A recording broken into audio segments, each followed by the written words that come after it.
Em 1960, um homem chamado Ricardo Clement vivia num bairro operário de Buenos Aires. Trabalhava numa fábrica da Mercedes-Benz. Todo dia de manhã pegava o ônibus. Nas sextas-feiras à noite, comprava flores para a esposa, porque era o aniversário de casamento deles. Ricardo Clement era Adolf Eichmann, o homem que havia coordenado a logística do transporte de milhões de judeus europeus para os campos de extermínio. Vivia abertamente na Argentina havia 10 anos, com documentos falsos da Cruz Vermelha Internacional, sob um nome que ninguém havia pensado em procurar. Quando os agentes do Mossad o identificaram definitivamente em março de 1960, já o observavam de longe há meses, incapazes de acreditar que o arquiteto burocrático do Holocausto pegava o ônibus 203 toda manhã, como qualquer trabalhador de classe média. Eles o sequestraram em 11 de maio de 1960, na Calle Garibaldi, a poucos metros de sua casa. Colocaram-no num carro, tiraram-no da Argentina num voo da El Al, disfarçado de membro da tripulação. Julgaram-no em Jerusalém, enforcaram-no em 31 de maio de 1962. Mas Eichmann não era uma anomalia, era um exemplo entre centenas. Para entender como isso aconteceu, é preciso primeiro entender o mundo em que aconteceu. Em 1945, a Europa era um continente em ruínas habitado por dezenas de milhões de pessoas deslocadas. Os sistemas de identificação haviam entrado em colapso. As fronteiras eram redesenhadas. Os arquivos tinham sido destruídos, incendiados ou capturados. Naquele caos administrativo monumental, circular com uma identidade falsa não era uma operação de inteligência sofisticada. Era, em muitos casos, simplesmente uma questão de encontrar alguém que assinasse um documento. As rotas de fuga que permitiram a centenas de criminosos de guerra chegarem à América do Sul entre 1945 e o início dos anos 1950 receberam o nome de Ratlines. O nome descreve com precisão a função em qualquer caso, uma rede de rotas de fuga que conectava a Alemanha e Áustria aos portos do Mediterrâneo e dali à Argentina, Brasil, Chile, Paraguai, Bolívia e outros destinos sul-americanos. Essas rotas não surgiram do nada. Foram construídas com diferentes graus de deliberação e consciência, por uma combinação de atores cuja coexistência neste capítulo da história continua, décadas depois, profundamente desconfortável. O primeiro ator, e o mais documentado, é a Igreja Católica. Não a instituição como um todo, mas uma rede específica de eclesiásticos que operavam com diferentes graus de autonomia e com motivações que iam do anticomunismo militante à corrupção pura e simples. O centro dessa rede era o Instituto Pontifício Croata de São Jerônimo, em Roma, informalmente conhecido como Colégio de San Girolamo degli Illirici. Seu reitor entre 1943 e 1959 foi o padre franciscano croata Krunoslav Draganović. Draganović era capelão do regime Ustaše de Ante Pavelić, o Estado independente da Croácia, um Estado fantoche instalado pela Alemanha e pela Itália, que entre 1941 e 1945 perpetrou massacres sistemáticos contra sérvios, judeus e ciganos, que os historiadores estimam em entre 300 mil e 700 mil vítimas, dependendo da fonte e da metodologia empregada. Quando o regime Ustaše entrou em colapso com a derrota alemã, Draganović utilizou sua posição em Roma para organizar a fuga de criminosos de guerra, croatas para o bolso da América do Sul. Mas a rede que construiu não tardou em se expandir para além dos croatas. Por meio do Comitê Internacional da Cruz Vermelha, Draganović obtinha documentos de identidade para pessoas que afirmavam ser deslocados de guerra sem documentação. A Cruz Vermelha, sobrecarregada pela escala da crise humanitária europeia, expedia esses documentos com controles mínimos. Com esses documentos, os fugitivos podiam solicitar vistos nos consulados de países sul-americanos que os aceitavam sem maior escrutínio. O bispo austríaco Aloysio Dahl, reitor do Instituto Pontifício Alemão de Santa Maria dell'Anima em Roma, foi outro nó fundamental dessa rede. Dahl era um germanófilo convicto que em 1937 havia publicado um livro intitulado Os Fundamentos do Nacionalsocialismo, uma tentativa desajeitada de reconciliar o catolicismo com a ideologia nazista, que lhe valeu uma reprimenda do Vaticano, mas não a destituição. Depois de 1945, Dahl organizou pessoalmente a fuga de figuras como Franz Stangl, comandante do campo de extermínio de Treblinka, e Gustav Wagner, subcomandante de Sobibor. Em suas memórias, publicadas em 1976, Rudall escreveu sem o menor pudor que considerava seu trabalho no pós-guerra uma missão cristã voltada a salvar homens que haviam cometido erros durante a guerra.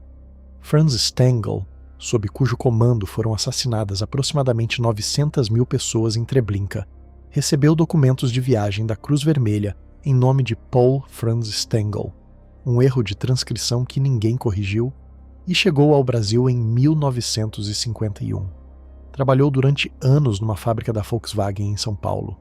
Foi localizado pelo caçador de nazistas Simon Wiesenthal em 1967 e extraditado para ir à Alemanha Ocidental, onde foi julgado e condenado à prisão perpétua em 1970. Morreu de insuficiência cardíaca na prisão 6 meses após a sentença.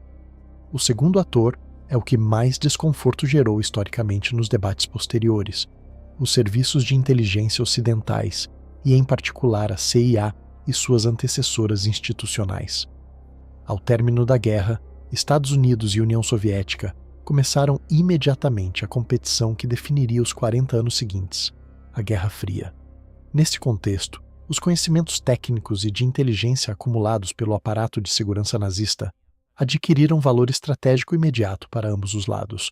A Operação Paperclip, aprovada pelo presidente Harry Truman em setembro de 1946, foi o programa pelo qual o governo americano recrutou mais de 1.600 cientistas e técnicos alemães, muitos deles com filiações nazistas documentadas, para trabalhar em programas militares e espaciais. Werner von Braun, ex-membro das SS e diretor técnico do programa de foguetes VS-2, construído com trabalho escravo no campo subterrâneo de Mittelwerk, onde morreram aproximadamente 20.000 prisioneiros, chegou aos Estados Unidos pelo Paperclip e se tornou o arquiteto do programa espacial americano, que levaria o homem à Lua em 1969. Mas o Paperclip era apenas a parte visível. Mais relevante para as rotas de fuga sul-americanas foi a colaboração entre a inteligência americana e a rede do general Reinhard Gehlen. Gehlen havia sido o chefe do Departamento de Inteligência Estrangeira do Estado-Maior do Exército Alemão na Frente Oriental e, nessa capacidade, havia construído uma rede de agentes e informantes na União Soviética e nos países que ficariam sob controle soviético. Em maio de 1945, Gehlen se entregou aos americanos com várias caixas cheias de microfilmes contendo todas as informações que sua rede havia acumulado sobre a URSS. Os americanos reconheceram imediatamente o valor do que tinham. A organização Gehlen, financiada diretamente pelo governo americano a partir de 1946 e posteriormente pela CIA, tornou-se o principal serviço de inteligência ocidental sobre o bloco soviético até 1956, quando foi absorvida e transformada no Bundesnachrichtendienst, o serviço de inteligência exterior da República Federal Alemã. Gehlen o dirigiu até 1968.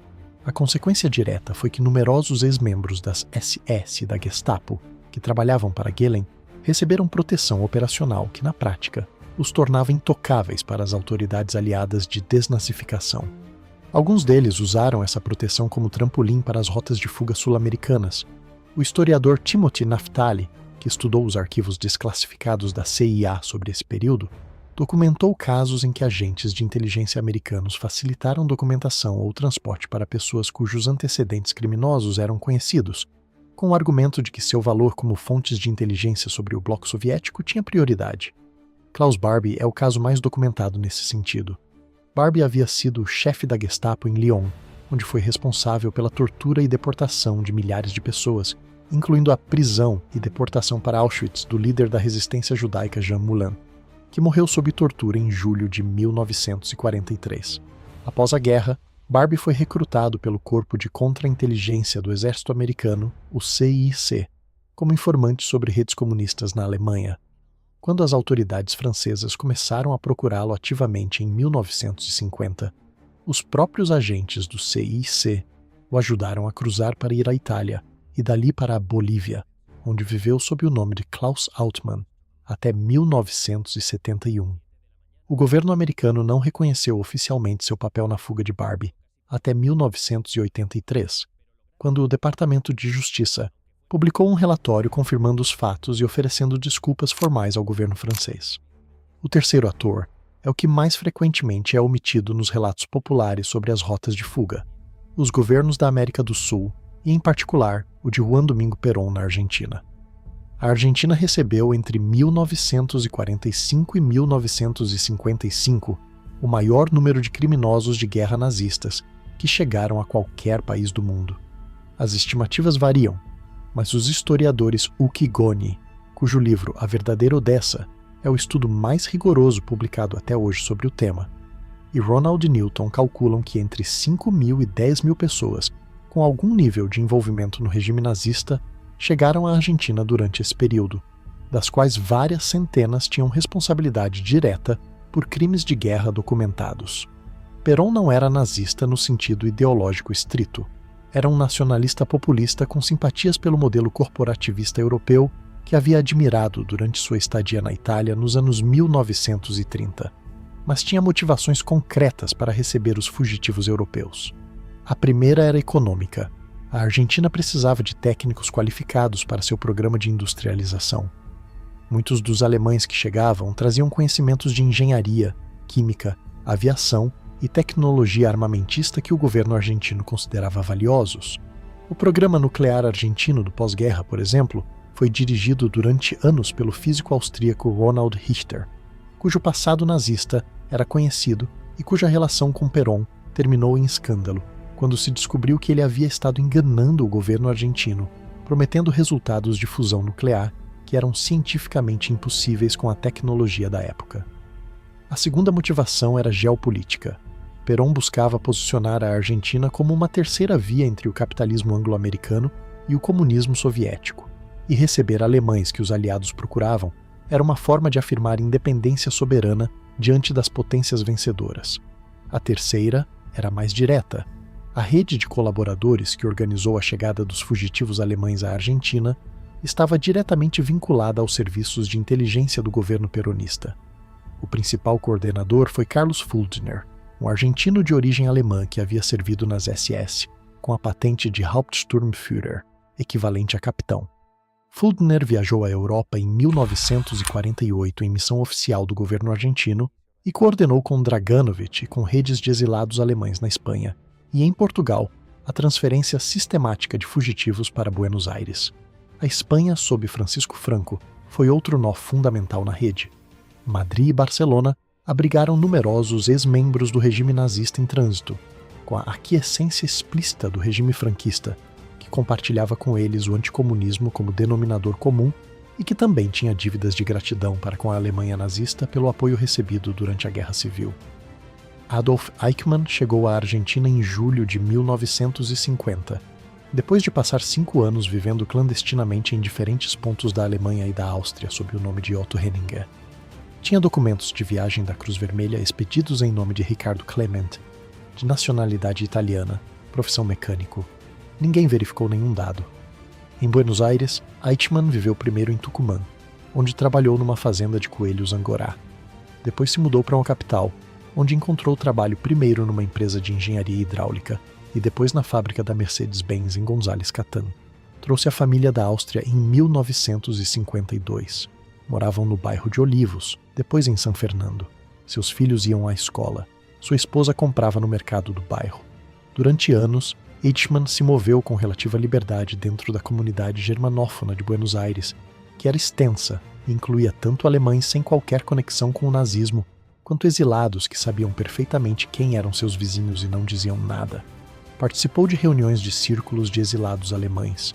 Conversou sobre política com pessoas que compartilhavam suas ideias. Em algumas dessas conversas, segundo documentos recuperados posteriormente, falou com certa franqueza sobre seu papel na solução final. Foi exatamente essa franqueza que acabou destruindo seu anonimato. Um sobrevivente do Holocausto chamado Lothar Hermann, que vivia em Buenos Aires e cuja filha havia começado a namorar Klaus. Eichmann, filho mais velho de Adolf, ouviu por acaso o jovem Klaus fazendo comentários antissemitas e falando com orgulho do papel do pai durante a guerra. Hermann, que havia estado em Dachau e que era cego em consequência dos maus tratos recebidos lá, começou a investigar por conta própria e, em 1957, enviou uma carta ao procurador-geral do estado de Hesse, Fritz Bauer, com suas suspeitas. Bauer, ele mesmo judeu e sobrevivente do nazismo, era um dos poucos funcionários judiciais da Alemanha do pós-guerra que perseguia ativamente criminosos de guerra com genuína convicção. Repassou a informação ao Mossad, que iniciou suas próprias investigações. Em março de 1960, um agente do Mossad chamado Zvi Aharoni seguiu Eichmann do ponto de ônibus até sua casa na Calle Garibaldi e o identificou definitivamente. A operação de sequestro foi planejada por semanas. Em 11 de maio de 1960, uma equipe de 8 agentes o interceptou quando descia do ônibus 203. O imobilizou, colocou-o num automóvel e o levou para uma casa segura onde ficou detido por 9 dias. No dia 20 de maio foi sedado com tranquilizantes, disfarçado de tripulante e retirado do país num voo da El Al. O governo de Israel anunciou sua captura em 23 de maio no parlamento. O julgamento de Eichmann, realizado em Jerusalém entre abril e dezembro de 1961, foi o primeiro grande julgamento televisionado da história. A filósofa Hannah Arendt o cobriu para a revista The New Yorker, e suas crônicas, publicadas posteriormente como Eichmann em Jerusalém, um relato sobre a banalidade do mal, geraram uma das controvérsias intelectuais mais intensas do século XX. Arendt argumentou que Eichmann não era um monstro no sentido dramático, mas algo mais perturbador, um funcionário medíocre que havia executado ordens monstruosas sem a menor reflexão moral. Um caso exemplar do que ela chamou de banalidade do mal. Muitos sobreviventes e acadêmicos rejeitaram essa caracterização. O debate continua.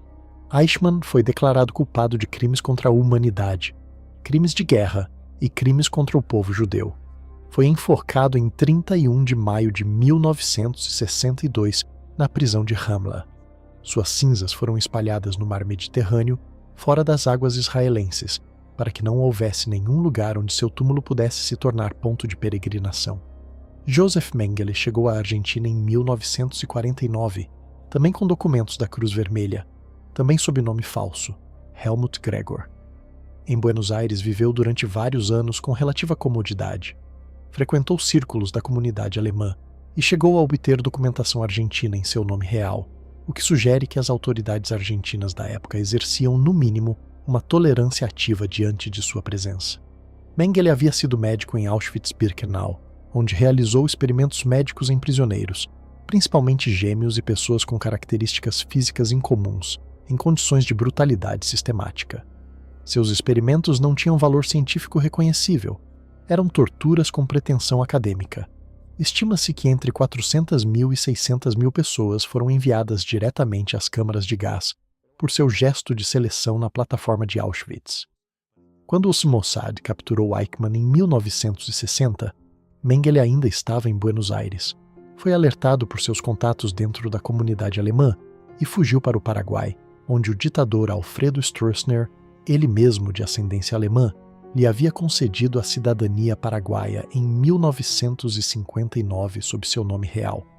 Do Paraguai se transferiu para o Brasil, onde passou o resto de sua vida sob a identidade de Wolfgang Gerhard, um cidadão austríaco cujo documento de identidade havia assumido.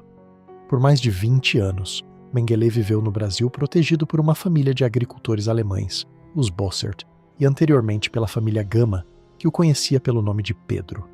Vivia em condições cada vez mais precárias, com saúde deteriorada e paranoia crescente, convencido de que os caçadores de nazistas estavam logo atrás dele. Na realidade, durante esses anos, as autoridades ocidentais fizeram relativamente pouco para procurá-lo com a intensidade que teria sido necessária. Em 7 de fevereiro de 1979, Joseph Mengele sofreu um derrame cerebral enquanto nadava na praia de Bertioga, no estado de São Paulo, e se afogou. Foi enterrado sob o nome de Wolfgang Gerhard no município de Embu das Artes. Sua identidade real só foi confirmada em 1985, quando as autoridades brasileiras exumaram o corpo e realizaram análises forenses. Em 1992, um exame de DNA confirmou definitivamente que os restos pertenciam a Joseph Mengele. Não foi capturado. Não foi julgado. Morreu no mar aos 67 anos, tendo escapado da justiça por 34 anos. A história das rotas de fuga não se esgota nos nomes mais conhecidos. Há uma dimensão estrutural que é igualmente relevante para entender por que o sistema funcionou por tanto tempo com tanta eficácia.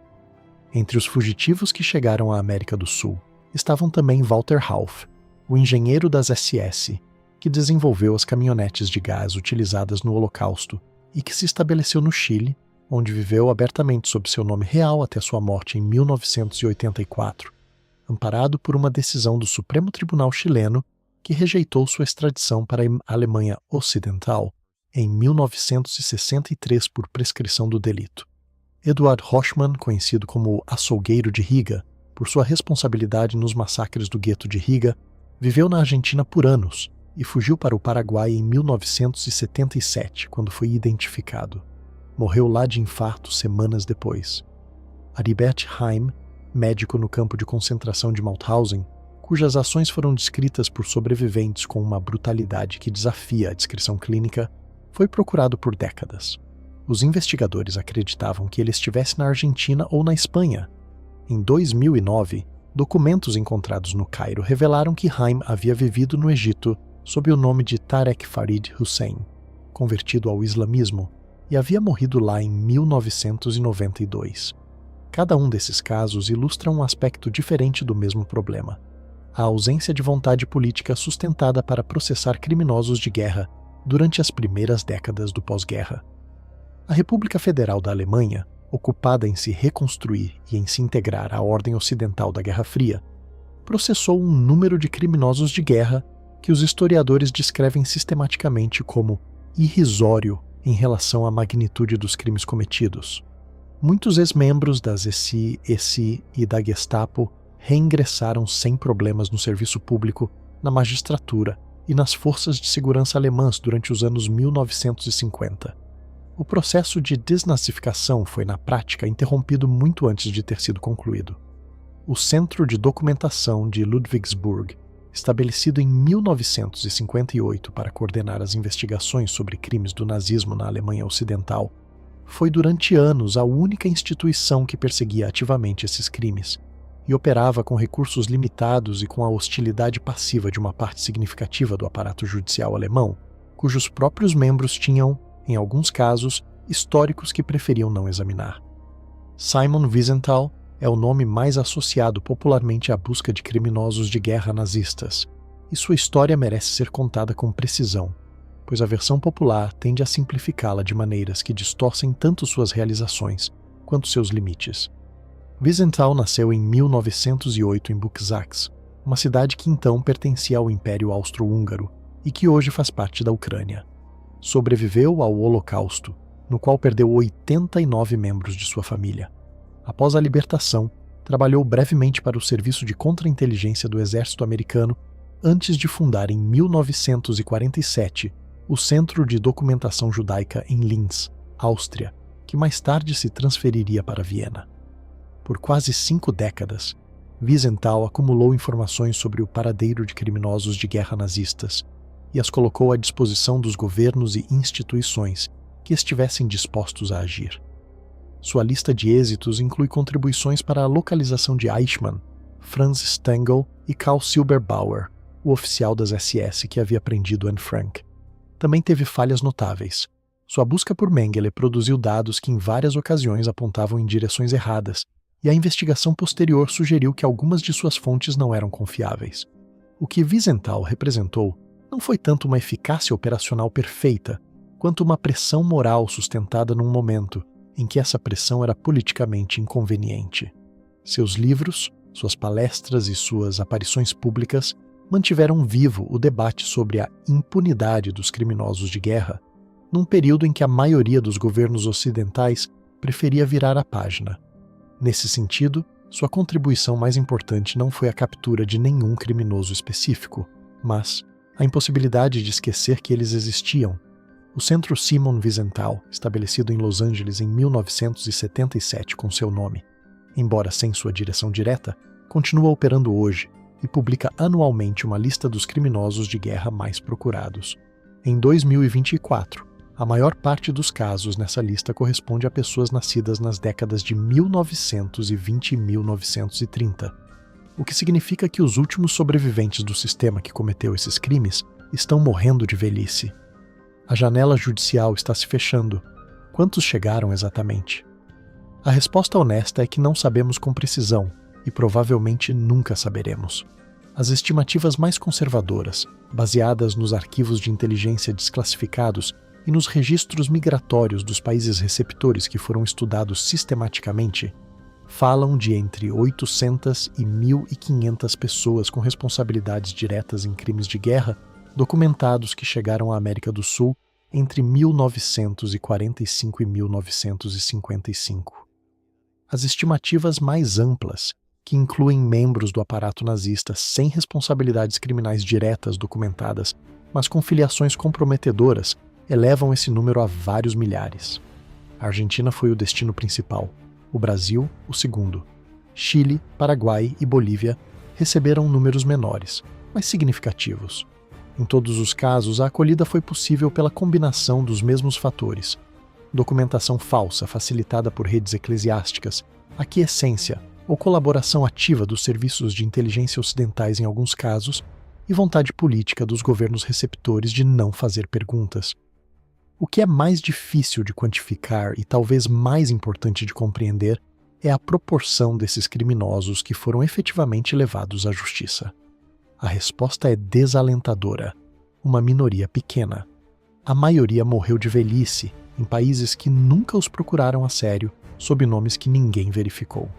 A última captura significativa vinculada às rotas de fuga foi a de Erich Priebke, ex-oficial das SS, responsável pelo massacre das fossas ardeatinas em Roma, onde em 24 de março de 1944 foram executados 335 civis e prisioneiros, em represália a um atentado partizan que havia matado 33 soldados alemães.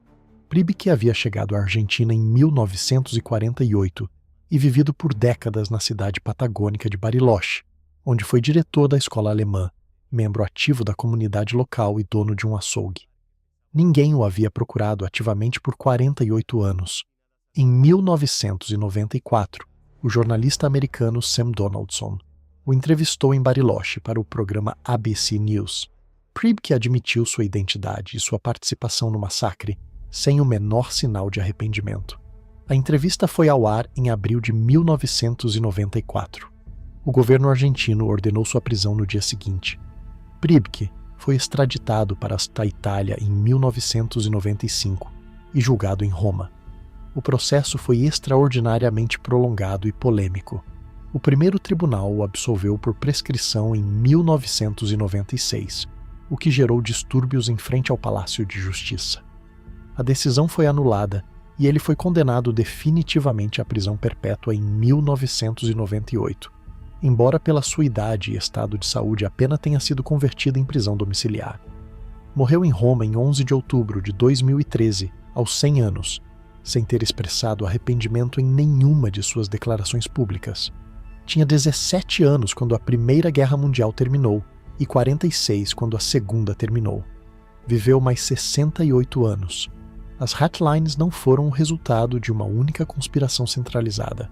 Foram o produto de um sistema de cumplicidades sobrepostas em que diferentes atores, com diferentes motivações, contribuíram para um resultado que nenhum deles teria descrito nesses termos. Os padres que assinavam cartas de recomendação acreditavam estar realizando obras de misericórdia. Os agentes de inteligência que protegiam informantes pensavam que estavam defendendo o mundo livre.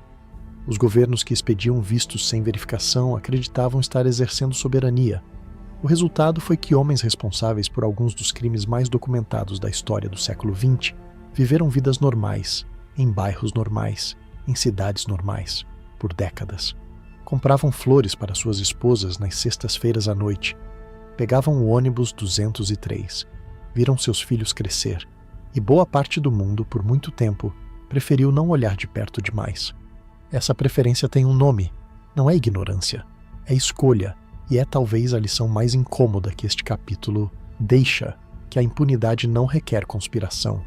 Ela só requer que gente suficiente decida que o passado é complicado demais para ser encarado de frente, e que o futuro é mais conveniente do que a verdade.